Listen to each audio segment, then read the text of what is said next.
plan. How do we achieve this? We're going to try to put some details into it, and then I'm going to open it up for a few questions. So if we could go to the first slide here.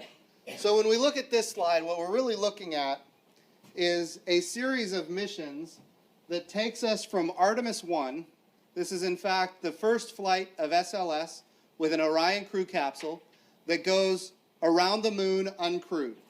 Artemis 1 is an Orion crew capsule that goes around the moon uncrewed. And by the way, it's going to do some significant testing in orbit at the moon as well.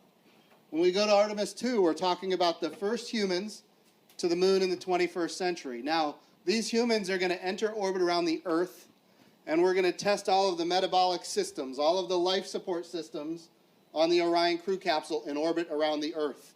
That's the best place to test it. We don't want to test it at the moon. I see some people giving me a thumbs up on that.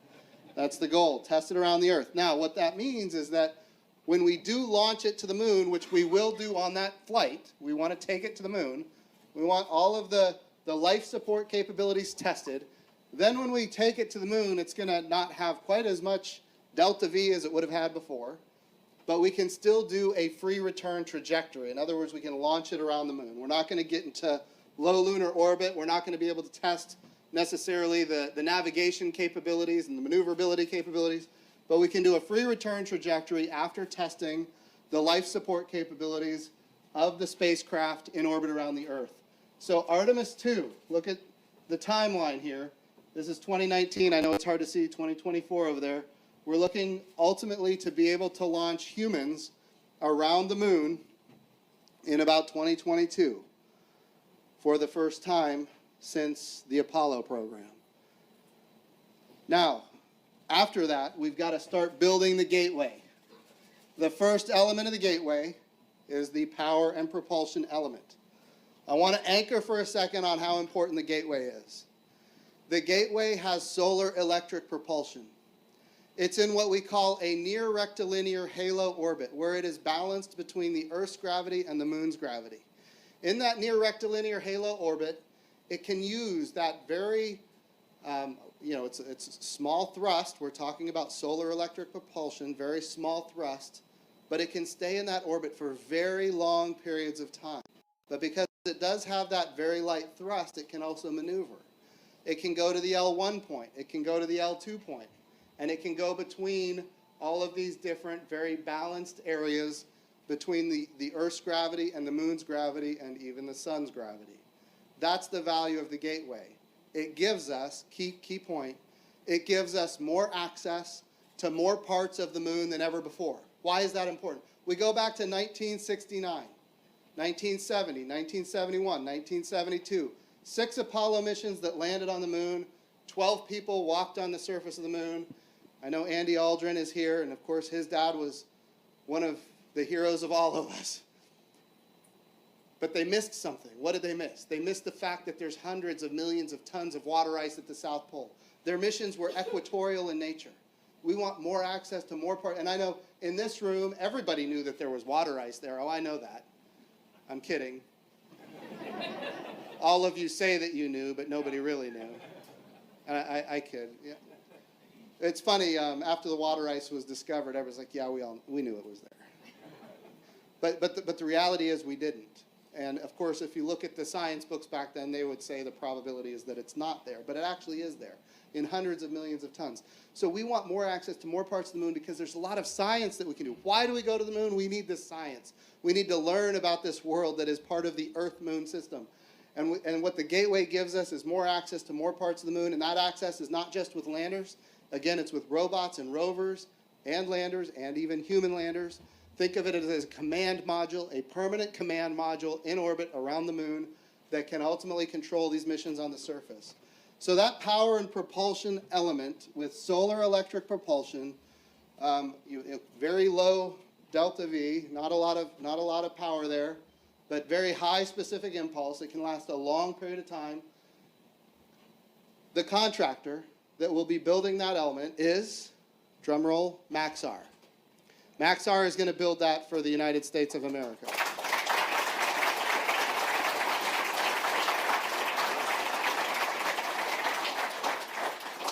And I want to be clear about this acquisition process. To go from where we were to where we are right now so fast, this is a monumental achievement for this little agency we call NASA. And this is going to be the example of how we move things going forward. Because if we're going to get the next man and the first woman to the South Pole of the Moon in 2024, we have to have this kind of urgency. We have to move at this level of speed. It is also true that we are procuring that power and propulsion element of the Gateway. We are procuring it in a way that we haven't done before. We will have an option to take possession of it after it's on orbit. In other words, we're buying it commercially. They're building it, and then if it all tests well, then we acquire it as a country. So this is a different way of procuring it, and it is a big change, and we need to get used to this kind of change as an agency. And we are. We're making these changes quickly. Now, as you go forward, once we have the power and the propulsion element, then we need a crew vehicle. We need a pressurized vehicle. Sometimes we call it a habitat. But I want to be clear. We are not building the International Space Station around the moon. In fact, I don't know that we can call it a habitat at all. We call it a utilization module. Think of it as a very, very small habitat that has a purpose. The purpose is to get our humans onto a lander and take them down to the surface of the moon. That's what it is there for. There have been times in the past when we talked about the Gateway as a very big device that was going to be a big space station for long periods of time. That's not what we're doing by 2024. What we're going to have by 2024 is the power and propulsion element and the utilization module. We call it phase one of Gateway. Now, by the year 2024, this gets us to Artemis 3. By the year 2024, we will have aggregated, at the Gateway, we will have aggregated potentially three elements of a lander. So by 2024, the Gateway will be complete and we will have a lander complete. Now we've got to get there. How do we get there? We launch on the SLS and Orion with the European Service Module. Yes, our international partners are involved in this from day one. So by Artemis 3, we will, no kidding, send our astronauts to the Gateway where they will transfer into a landing system and go down to the surface of the moon. We are purchasing that landing system also in a way that's never been done before. We're going to buy it as a service.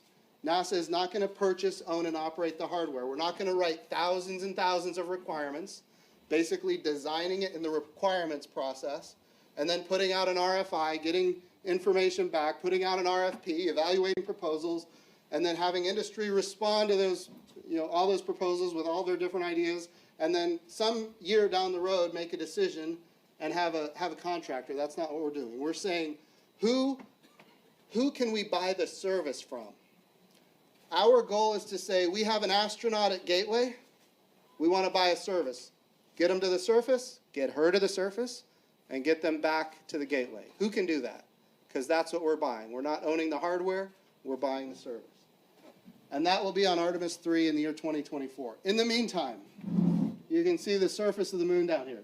We're going Earth to the moon. The swoosh takes us to the moon. In the meantime, we have these different robotic missions on the South Pole of the moon, operated under a new system that we call CLPS, the Commercial Lunar Payload Services. We are testing again our new model of acquisitions. What am I talking about? I'm talking about, we're talking about small payloads, 15 pounds, 20 pounds, to the surface of the moon, science payloads, science instruments, maybe some rover capability, but we're buying this as a service to the surface of the moon as early as next year. These are small payloads to the surface of the moon, bought as a service as early as next year. NASA has the instruments, we're ready to go, and we've identified contractors, 9 of them, that have the ability to get us to the surface of the moon. Eventually we're going to have larger scale landers, and then humans on the moon for the first time in the 21st century in the year 2024.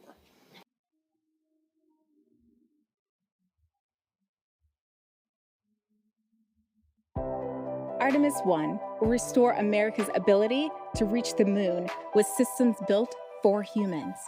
Launching east from Kennedy Space Center, the Space Launch System will propel an uncrewed Orion spacecraft to orbit and then commit to a lunar trajectory with a trans-lunar injection. This outbound coast will intersect with the Moon to enter a distant retrograde orbit. With systems checked, the engine will once again fire to exit lunar orbit and set Orion on a path back to Earth.